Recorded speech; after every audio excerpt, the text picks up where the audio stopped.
शिक्षा तरंग YouTube channel पर आपका हार्दिक स्वागत और अभिनंदन। हमने राजस्थान की अफवाह प्रणाली में जो राजस्थान की प्रमुख नदियां थी उनका अध्ययन कर लिया है। जो पिछले वीडियो हैं आप उनको चैनल की प्लेलिस्ट पर जाकर देख सकते हैं। आज हम राजस्थान की प्रमुख झीलें और झीलों का जो वर्गीकरण है वो दो तरीके से हम कर सकते हैं। एक तो जल के आधार पर, यानी जल खारा है या मीठा है, तो जो अगर जल खारा है तो खारे पानी की झीलें, मीठा है वो मीठे पानी की झीलें। दूसरा, निर्माण के आधार पर वर्गीकरण करें तो प्राकृतिक झीलें जो प्रकृति द्वारा निर्मित हैं या प्राकृतिक कारण है उनका, और कृत्रिम झीलें जो मानव द्वारा निर्मित है वो कृत्रिम झीलें हो जाएंगी। ठीक है, अब इनसे संबंधित प्रमुख तथ्य देखें तो राजा महाराजाओं, बंजारों या सेठ साहूकारों ने भी इन झीलों का निर्माण करवाया है। राजा महाराजाओं ने इनके अपने आमोद प्रमोद मनोरंजन के लिए, बंजारों या सेठ साहूकारों ने अपनी मन्नतें वगैरह पूरी होने पर जन जो कल्याण है उनके लिए इन झीलों का निर्माण करवाया है। अब प्राकृतिक झीलों की बात करें तो उनमें पृथ्वी के आंतरिक हलचल से निर्मित हैं वो झीलें विवर्तनिक झीलें कहलाती है। ज्वालामुखी उद्गार से बनी झीलें हैं, ज्वालामुखी फटने के कारण उसका क्रेटर पे जो गड्ढा बनता है उसके कारण झीलें बन जाती है। ठीक है, इस टाइप की। अनूप झीलें ऐसी झीलें होती हैं जो या तो समुद्र के तट पे या नदी के किनारे आसपास जो कगार पे बनती हैं वो अनूप झीलें होती हैं। हिमानी द्वारा यानी बर्फ के द्वारा, ठीक है, बनी झीलें, और वायु द्वारा निर्मित झीलें जो रेगिस्तान में वायु के उड़ने के कारण जो निम्न भूमि बन जाती है उसमें भी झीलों का निर्माण होता है। उसका एक उदाहरण है ढाढ़। ठीक है, ढाढ़ क्या है? वायु द्वारा निर्मित झीलें और जो अस्थायी होती है, क्योंकि वायु द्वारा बनती है और वायु के द्वारा रेत उड़ा कर ले जाने के बाद वापस दूसरी जगह पहुंच जाती है। तो ढाढ़ है वायु द्वारा निर्मित अस्थायी झील है। अब खारे पानी की झीलें देखें। ठीक है, तो मुख्य रूप से ये कहाँ है? उत्तर पश्चिमी राजस्थान में पाई जाती है। और खारेपन का कारण है कि ये जो खारे पानी की झीलें हैं ये टैथिस सागर का अवशेष मानी जाती है।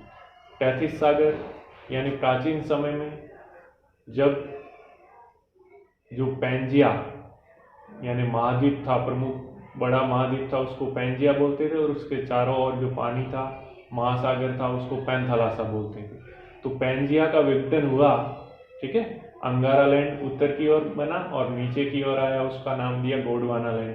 तो उनके बीच में एक सागर बना, ठीक है, टैथिस सागर। तो वो खारे पानी का था। ठीक है, और सागर में हमेशा नमक की मात्रा ज़्यादा पाई जाती है इसलिए खारे है। तो ये टैथिस सागर का अवशेष होने के कारण वहाँ पे खारी है। दूसरा है आंतरिक प्रवाह की नदियाँ हैं, वो भी अपने साथ नमक के कण है वो बहाकर लाती है, इस कारण भी इनका जो जल है वो खारा है।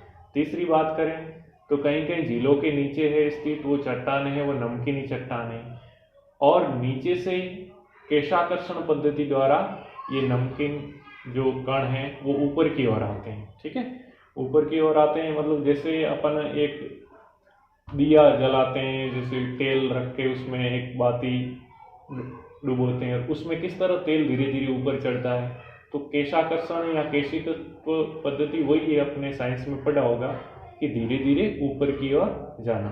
तो ये नमकीन की चट्टानें भी धीरे धीरे जहाँ पे छिद्र होते हैं उनके द्वारा जैसे जल ऊपर जो तेल ऊपर चढ़ता है दिए में, उसी तरह ऊपर की ओर आती है केशाकर्षण पद्धति द्वारा। तो ये तीन मुख्य खारेपन के कारण हैं।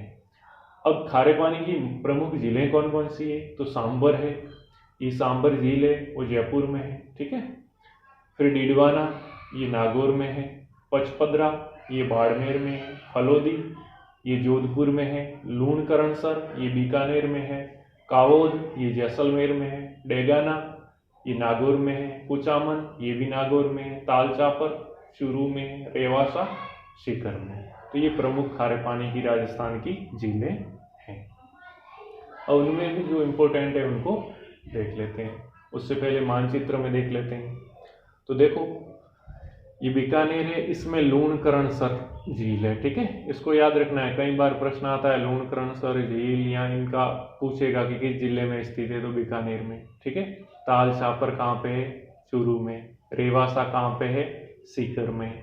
और नागौर में देखो ज़्यादा है, 3 है, डेगाना, डीडवाना और कुचामन, ये नागौर में है। ठीक है, प्रमुख जिले। फिर सांबर है, देखो जयपुर में आ गई।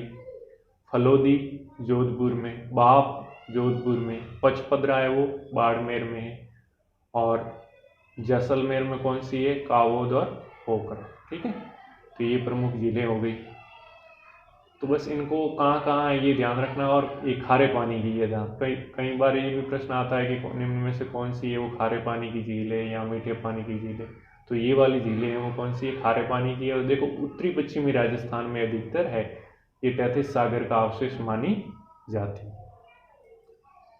अब देखो सांबर झील सबसे बड़ी झील, राजस्थान की बात करें तो सबसे बड़ी झील, और जयपुर में स्थित है देखो। और भारत की दूसरी बड़ी सबसे खारे पानी की झील है, भारत की खारे पानी की दूसरी सबसे बड़ी झील है। और राजस्थान की खारे पानी की नंबर 1 है, सबसे बड़ी है। भारत में इसका दूसरा नंबर लगता है, पहला नंबर है चिल्का झील जो उड़ीसा में है वो, और दूसरे नंबर पे है सांबर। आंतरिक जल क्षेत्र की भारत की सबसे बड़ी खारे पानी की झील है। आंतरिक जल क्षेत्र का मतलब जो नदियां आसपास की वो पानी इसमें लेकर के आती है। ठीक है, इसलिए आंतरिक जल क्षेत्र की, तो इस रूप से ये बड़ी खारे पानी की झील है। भारत के कुल नमक उत्पादन का 8.7% है वो इसी सांबर झील से उत्पादन होता है। इतना नमक यहाँ पे उत्पादित होता है। उत्तम किस्म का नमक यहाँ पे उत्पादित होता है।